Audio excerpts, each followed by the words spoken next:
Bonjour passionnés d'imaginaire, mon nom est Gab, je suis l'animatrice sur cette chaîne et aujourd'hui, j'ai la chance d'accueillir un YouTuber jeu de rôle que vous connaissez peut-être sous le nom de JDR Paresseux. Sinon, c'est aussi un auteur de jeux de rôle qui va venir nous transmettre durant justement la Convention Légende son savoir et ses connaissances en journaling. On va y revenir sous peu. Bonjour Dominique, ça va bien? Bonjour, oui, ça va, toi? Oui. Pour ceux qui ne savent pas qui c'est JDR Paresseux ou qui est Dominique, mais qui es-tu, mon cher? T'as déjà tout spoilé, là, mais je vais y aller pareil. Oui, Dominique Lejour, je suis un bureaucrate, mais le reste du temps, par exemple, quand j'arrive pas à dormir, tout ça, je suis parfois auteur de jeux de rôle. En fait, je suis amateur de tout plein de types de jeux de rôle. Je joue beaucoup, mais depuis... je pense que mon premier jeu de rôle, je l'ai sorti en 2018. Je me suis mis à l'écriture aussi. Sinon, je fais effectivement des vidéos sur YouTube depuis peu. En fait, j'ai déjà participé à un podcast qui s'appelait Dans l'ombre du dragon avant. On faisait des actual play, mais là, depuis peu, je suis ma propre chaîne dans laquelle je donne des trucs et des suggestions de jeux, etc. pour montrer aux gens que jouer à des jeux de rôle, c'est pas sorcier, c'est accessible à tout le monde. Et c'est un peu ça que je veux faire aussi à travers l'atelier dont on va parler. Mais comme je dis, je suis un grand fan de considérer les jeux de rôle un peu plus... Les trucs indépendants, les trucs expérimentaux, parce que des fois, peut-être qu'il y en a là, qui écoutent puis qui pensent que les jeux de rôle, c'est juste du Donjon et Dragon. C'est du combat tactique, du dungeon crawling, tout ça. Mais comme vous allez voir, ça peut être beaucoup plus que ça. Mm-hmm. Puis justement, avec ta chaîne, ben c'est ça, la beauté, c'est que tu nous fais découvrir plein de petits bijoux qui sont parfois bien cachés. Mais à la Convention Légende, tu vas animer un atelier. Est-ce que tu veux nous dire un peu de quoi ça veut avoir l'air? Oui, bien sûr. Donc, l'idée, c'est de faire une initiation ludique au journaling. Fait que je vais décomposer un peu ça. Fait que quand je parle de journaling, bon, on pense à comme journal intime. On peut passer comme à quelque chose de très individuel. Puis c'est un peu ça, sauf que l'aspect ludique, c'est parce que on va explorer ça à travers le jeu de rôle. Parce que oui, le jeu de rôle, ça peut être une activité solitaire. Ça peut être que du jeu de rôle en groupe. On appelle ça du jeu de rôle solo, en solitaire. C'est de plus en plus populaire. Puis, je veux faire découvrir ça aux gens, puis leur montrer que ça peut être une bonne façon de mêler, si on a des goûts, par exemple, pour l'écriture, et de vouloir essayer le jeu de rôle. Encore, on est adepte de jeu de rôle, mais on trouve pas le bon groupe, ou on veut soi-même comme développer sa plume, parce que généralement, les jeux de rôle, bon, ça peut être en grandeur nature, ou ça peut être à une table, mais c'est rare que c'est écrit. Puis ça combine comme ces deux aspects-là. En soi, un jeu de rôle de journaling, ce que c'est généralement on raconte l'histoire d'un personnage. Ça peut être plus ou ça peut être sur une plus longue période, plusieurs personnages, mais souvent c'est un personnage unique. Puis on écrit soit son journal intime, soit à travers des lettres, des rapports. Il y a plein de façons d'aborder ça, mais l'idée c'est que c'est un écrit intime par un personnage. Puis ça, ce que ça permet par rapport aux jeux de rôle réguliers, si on veut, de groupe, c'est d'explorer vraiment en profondeur la psychologie du personnage. Ça permet une narration introspective, parce que dans un jeu de rôle habituel, il y a souvent un maître de jeu, puis bon, chacun peut ajouter après quelque chose, parle pour son personnage, tout ça, mais on n'a pas nécessairement le temps de s'arrêter, comme par exemple dans un roman, pour vraiment entendre qu'est-ce qui se passe dans la tête du personnage. Parce qu'on veut pas non plus bloquer le jeu, puis être la seule personne à parler tout le temps. Mais là, si vous êtes en train de faire du jeu de rôle sur le, vous êtes tout seul. Vous pouvez passer le temps que vous voulez, explorer ce que vous voulez. Il y a aussi une grande immersion, parce qu'on se met vraiment dans la tête, c'est ça, de ce personnage-là. On peut découvrir la voix, on peut découvrir sa voix aussi comme écrivain, c'est ça que je veux pousser, mais ça nous habitue à nous mettre c'est ça, dans la peau d'un personnage unique, d'explorer les différents aspects de sa personnalité, mais dans un cadre ludique. Donc d'explorer des thèmes qui sont peut-être un peu plus personnels ou un peu plus émotionnels que ce que généralement on explore dans les jeux de rôle, mais on se donne peut-être plus le droit ou la possibilité parce qu'on est tout seul avec nous-mêmes. On n'a pas à être jugé. Même pour les règles, ça je le dis souvent, le truc, là, même si c'est un jeu, là, vous pouvez tricher un jeu de rôle solo, personne ne va le savoir. C'est pas grave. Il n'y a pas de pression dans cette pratique-là, puis c'est une des choses que j'aime beaucoup là-dedans. Puis le jeu vient juste encadrer cette narration-là. C'est pour pas partir de rien. Puis si tu veux, je pourrais en parler plus en détail d'exemples comment on fait ça, puis comment moi je fais ça avec le jeu que je vais proposer qu'on joue pendant l'atelier. Mais c'est vraiment stimulant, je trouve, comme exercice. Puis des fois, si on vient de l'autre bord, on vient comme du point de vue où ben moi je veux écrire mais je sais pas par où commencer, tout ça, ben ça permet de pas avoir le réflexe de la page blanche parce que t'as des règles, t'as des procédés qui te disent comment produire ce texte-là, qu'est-ce qui va rester à la fin qui va être un journal par exemple. C'est que ça fournit des amorces, dans le fond, pour justement contrer ce syndrome de la page blanche-là, pour inspirer justement le joueur. Puis concrètement, au niveau de l'atelier, de quoi ça va avoir l'air? En fait, ça dure combien de temps? Pour combien de participants? On a-tu besoin d'avoir un background quelconque? Dis-moi vous avez besoin d'un bac en littérature? Non, non. Non, c'est accessible à tout le monde. Je vois ça à peu près jusqu'à 2 heures.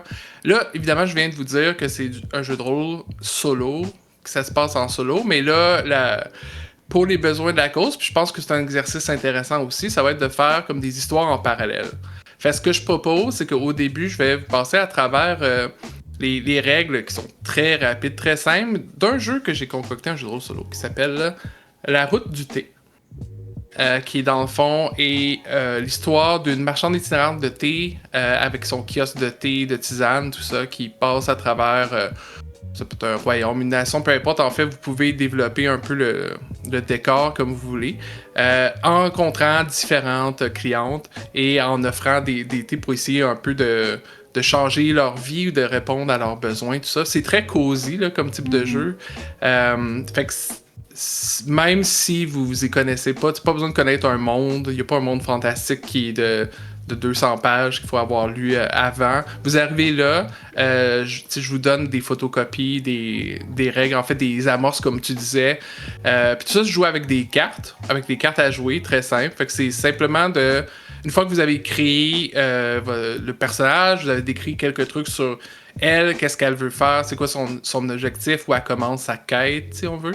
À quoi ressemble son kiosque, est-ce qu'il y a quelqu'un qui l'accompagne, des questions de même pour se mettre dans le bain un peu. Ben après ça, vous tirez des cartes. Puis chacun donc va faire leur histoire parallèle, mais à partir des mêmes amorces, mais évidemment pas nécessairement des mêmes tirages de cartes. Fait que ça peut être intéressant comment on l'interprète, ça peut nous amener vers des directions différentes, bien sûr. Puis les types de cartes que, par exemple, carreaux, si vous tirez des carreaux, ça vous amène à explorer un paysage. Puis là, vous devez comme décrire un peu le paysage, puis ça vous impose une palette. Il y a tout comme ça des petits aspects pour vous guider, guider votre histoire à différentes places. Puis on va faire ça, on va prendre des courtes pauses de temps en temps pour justement discuter entre nous comment ça va, est-ce que vous bloquez, est-ce que ça facilite certaines choses, de parler de qu'est-ce que vous avez expérimenté, puis de continuer jusqu'à temps, c'est ça que le temps que ça a écoulé, que vous ayez l'impression d'en retirer en fait, parce qu'évidemment vous partez avec votre histoire, là, mais d'en retirer quelque chose qui peut continuer de vous habiter puis qui va peut-être vous donner les goûts après, soit de continuer son histoire ou d'essayer un autre jeu avec un autre personnage, parce qu'il y en a plein des jeux de rôle solo. Puis d'ailleurs, je vais sûrement en amener quelques-uns que j'ai ici à la convention, puis je peux vous en suggérer si vous me dites moi j'aime les histoires de vampires. Il y en a un qui est quand même très réputé, où on joue un vampire millénaire à travers les siècles. Un jeu génial, mais il y en a sur des jeux d'horreur. Il y a vraiment tout ce que vous recherchez dans la littérature de l'imaginaire, par exemple, vous pouvez le trouver aussi. Il y a un jeu de rôle solo pour ça. Les possibilités sont infinies. Bref. Bien sûr. Fait que tu vas agir aussi à titre de sommelier du jeu de rôle, c'est ce que je comprends par la bande. Oui, mes connaissances, comme tu disais, vastes connaissances en jeu de rôle sont à votre service. Excellent. C'est pour quelle tranche d'âge environ? Est-ce que... La façon dont je le présente toujours, c'est que je pense que c'est possible, certainement pour des adolescents, des enfants un peu plus vieux s'ils sont accompagnés, parce que peut-être certains mots, comme je l'avais dit, il n'y a pas nécessairement des sujets qui sont tant difficiles ou qui demandent d'être plus adultes, mais il y a peut-être des mots ou des concepts qui sont un peu plus recherchés, tout ça. Mais en accompagnement, je pense que pas de problème. Pour moi, c'est vraiment pour tout le monde. Là. Autant pour les gens qui aiment l'écriture, pour les gens qui connaissent peut-être déjà le jeu de rôle solo, qui veulent en essayer un, ou qui veulent connaissent le jeu de rôle, point, et qui savent pas trop à quoi s'attendre, puis disent ah, j'ai jamais voulu essayer, j'ai jamais trouvé le temps de faire ce jeu de rôle solo. Juste des gens qui aiment le cosy, parce que c'est une histoire encore très cosy, c'est une pratique qu'on peut faire quand on a le temps chez nous avec un bon breuvage chaud. D'ailleurs, c'est un des trucs optionnels dans le jeu, c'est d'avoir avec vous un breuvage chaud. Fait que je sais pas à quoi ça va ressembler à la légende comme telle, l'offre de breuvage. C'est quelque chose que je recommande. Bon, on va être en plein été, là, mais des fois, ça aide à suer, tu sais. Ouais, de c'est boire ça. chaud.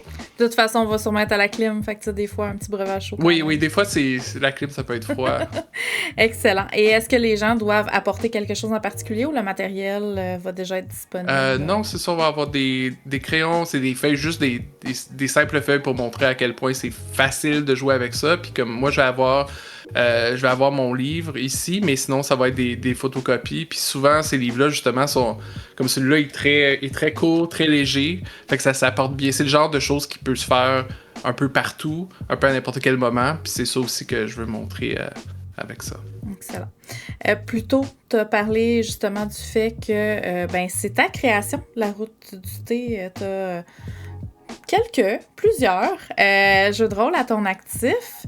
Est-ce que tu as envie de nous en parler un petit peu? Oui, c'est ça. J'ai sur un site, une plateforme de vente en ligne qui s'appelle itch.io. J'ai plusieurs de mes créations. Vous cherchez Omnic, O-M-N-I-K. Là-dedans, j'ai plusieurs jeux de rôle solo. J'ai des jeux de rôle sans maître de jeu, avec maître de jeu, des trucs plus old school pour ceux qui connaissent ça. Tu sais, vraiment dans tous les genres. C'est un peu éclaté, je dirais, ma production. La plupart sont très accessibles, puis même ceux qui sont vendus comme à 5$ par exemple ou 3$. Il y en a beaucoup qui ont des copies communautaires, fait que si vous n'avez pas les moyens, vous pouvez aller en chercher s'il y en reste. J'ai aussi des versions imprimées qu'on peut faire à la demande à travers lulu.com et vous pouvez en trouver aussi chez le Gnome Archiviste sur sa boutique en ligne si vous le croisez dans des conventions. Parfait. Je vais mettre de toute façon les liens vers ton itch, vers Lulu et vers le Gnome Archiviste dans la description de la vidéo. Donc, un bel atelier qui va très certainement venir affûter votre plume durant la convention légende. Vous allez pouvoir très bientôt vous y inscrire. On va vous faire signe sur les réseaux sociaux lorsque les inscriptions vont battre leur plein. Donc, restez à l'affût. Merci beaucoup, Dominique. Très hâte de te croiser à Légende. Et, oui, moi aussi. Et si vous avez des questions pour Dominique, laissez ça dans les commentaires, je vais lui faire parvenir. Et sinon, on se revoit très bientôt et je vous souhaite une excellente journée.